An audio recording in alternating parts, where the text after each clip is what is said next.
too, where they went out and acquired shale gas assets, which was pretty unique. We haven't seen Reliance doing it, focused primarily on the domestic market. So they were sort of attempting to open up new ideas to the M&A story out of India. That's right. I think the theme has been that Indian corporates have been gaining confidence in making outbound acquisitions. We saw almost $20 billion worth of M&A, which is again basically a record year for Indian corporates.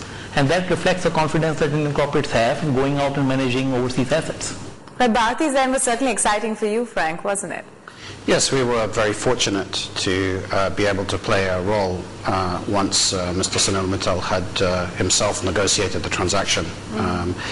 And I think it's a very good example of, as Saurabh says, the outbound M&A paradigm at work, where actually there's two or three very key drivers that are impelling most of the M&A transactions. There is search for new markets, in which the Bharti transaction is a good example. Energy security, the Reliance transactions are good examples of that, or in the past we've seen deals from ONGC, labor cost arbitrage, and so on. You know, it's interesting that you mentioned that in terms of the drivers of M&A in the future. I mean, I know during the crisis it was about getting rid of what's not working for you.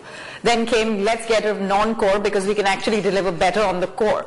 Sort of when you look ahead, what do you think will be the key drivers for M&A? Ambition, or will it be by force or just circumstance? I would say there are four factors driving acquisitions going forward. One is large groups trying to make transformational acquisitions, both outside India as well as in India. So that was an example where Bharti Zain kind of a deal took place. That was an example where Reliance was trying to go out and do land all, right? Then there are bolt-on acquisitions. So this would basically be companies like cement, power, steel, which need to go out and acquire coal and coal assets, right? Then I would say basically there will be consolidation-led opportunities, which will be sectors like telecom, cement, pharma, which are still fragmented in India. Banking to some extent, not that much. So it's the India story there. Now, let's look at, we talked about drivers. Is there a chance that the Indian conglomerates or large family groups will continue to look outside rather than actually be sold out? We had some interesting stories like Abbott Piramal. There was a good opportunity in pharma, it remains so actually, Frank, that there could be some more players waiting to make an entry and many wanting to cash out. So cash out or cash in?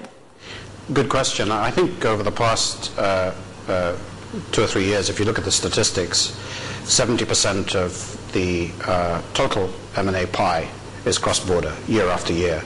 And of that, the majority, 60-70%, is outbound. So the big question is, when will there be companies available for sale in India?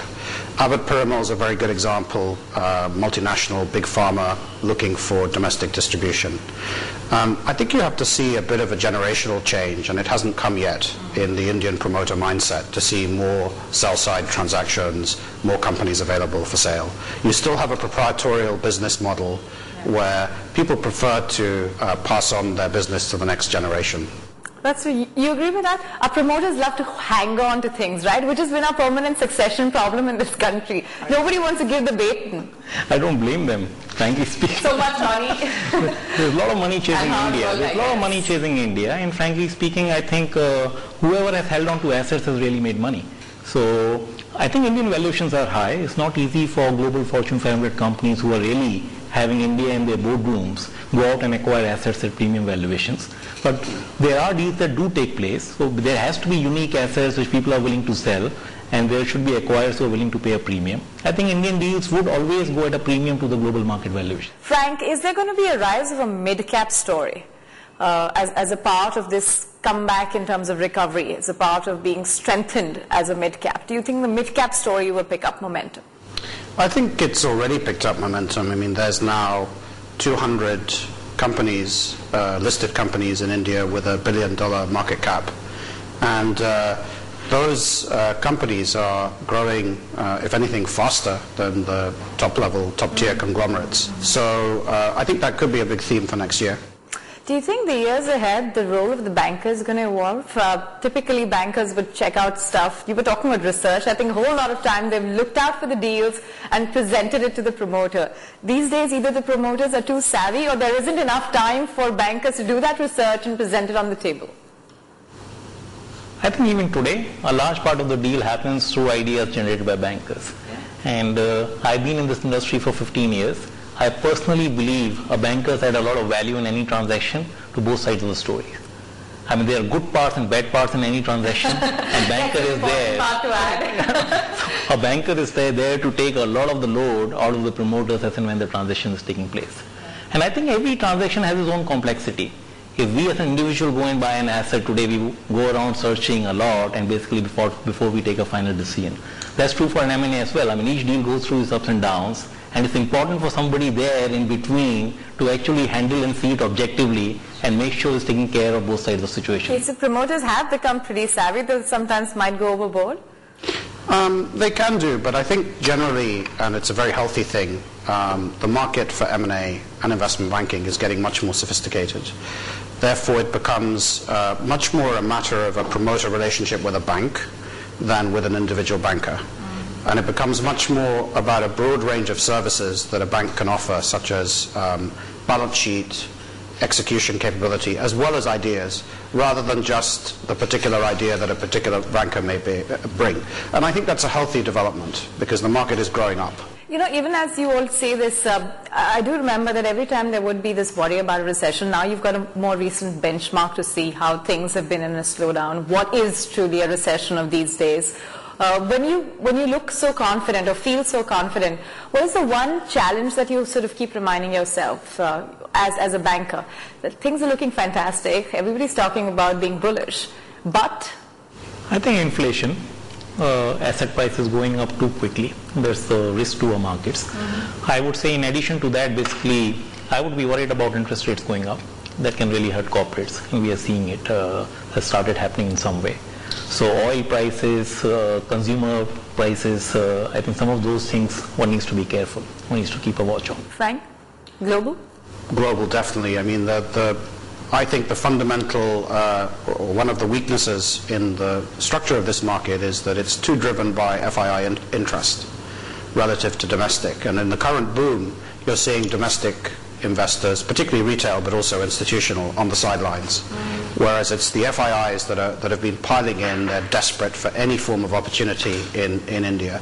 I don't see the potential shocks as being domestic interest rates or inflation, but something that happens in New York, something that happens in Europe, and suddenly this FII interest, which is basically weaker and more superficial than the domestic interest, goes home, and then you've got a big market shock. And that can obviously spill into the fundamentals. And that then spills into all sorts of things, including the fundamentals of the economy, even though those are, terrific at the moment. On that terrific note, thanks, gentlemen, for joining in. Thank you.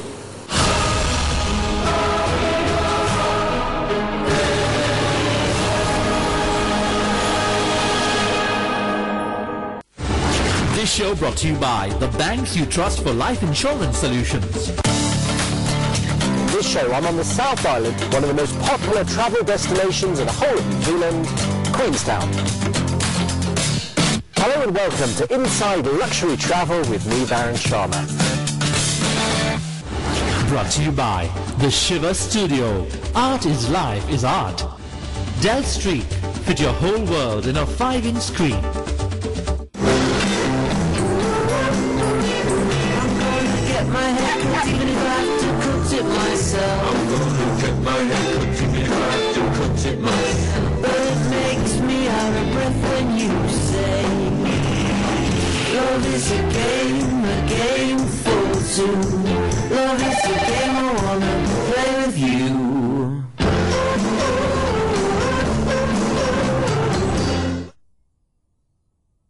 I decided to go to the Bisa Palace in Jaipur, perfect weather to get out somewhere nearby. And what's going to take me there is a 5-speed automatic Ford Endeavour 4x4. Woo! A lovely place, with amazing hospitality from the start. You can't leave this place without a taste of the kitchen. Watch the Zigbeen's New Year special only on ET Now. Brought to you by Toyota Etios Q-Class. World first, India first, my first. Curl on, live comfortably.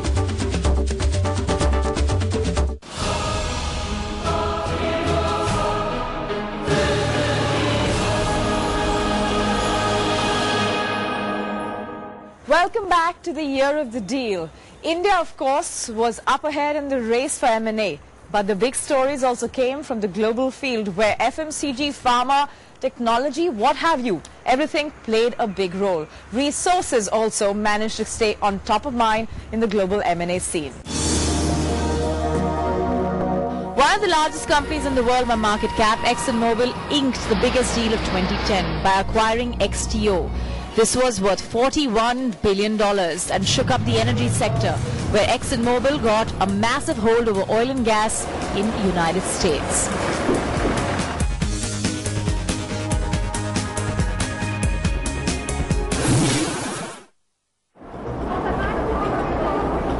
The world's second largest food company, Kraft, issued a warning to leader Nestle by making a massive $20 billion acquisition of Cadbury. With stiff competition from Nestle and Hershey's, Kraft also had to convince the big man, Warren Buffett. That's why the world's most famous investor is also Kraft's biggest shareholder. He lashed out at the Kraft CEO, warning her not to issue a lot of new Kraft shares to help pay for the deal. As a result, a $20 billion deal where Kraft became #1 in the chocolate and sugar confectionery, and Warren Buffett ensured a good deal was out there.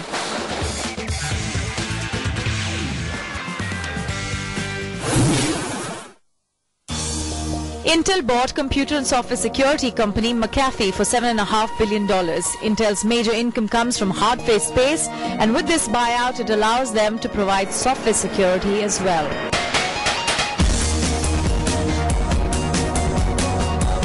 The other tech deal saw the world's largest database software company, Oracle, acquire a hardware outfit, Sun Microsystems.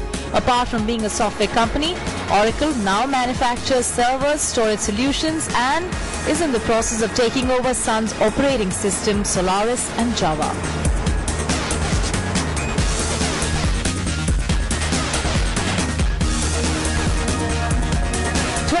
The year of the deal comes to a close, and the new year is going to begin on a bullish note. At least from an M&A standpoint, expectations are building up.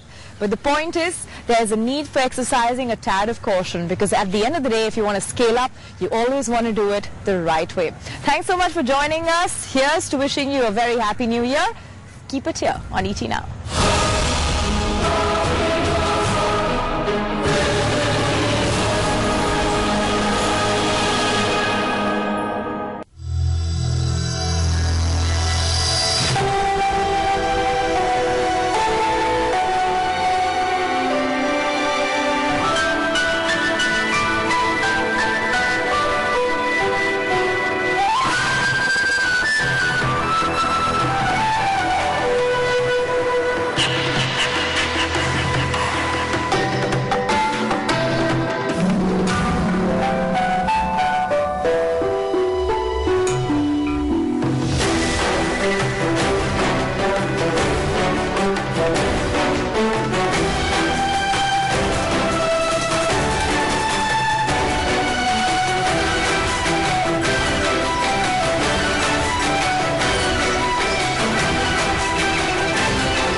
Birla Group, taking India to the world. Business leaders need to lead people in the sense you need to make them excited about what they do, and you need to also be able to find a way to show them how to do something better without thinking it's criticism. But you always have to remember, to do all of that, you have to make money.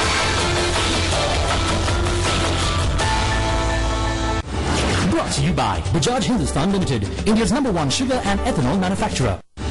Mahindra Stalio, Jaan hai, Shaan hai, aur itminan bhi.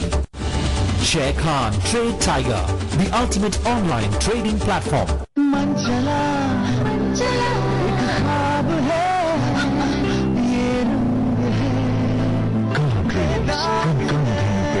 Ginza Complex now, fast!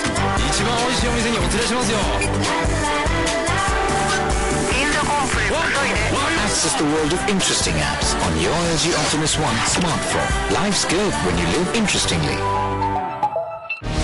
We started with 1 lakh. Right now we are doing around 5.5 crores. As a usability company in India, we are the first one. And giving you a platform where we are reaching out to a national audience. Which pioneer will drive his business to a perfect opportunity? I would say that it's a very clear model. They are ahead of the game. They're all very, very unique. In their own way, they can all do some very interesting things. Catch the enthralling series of entrepreneurial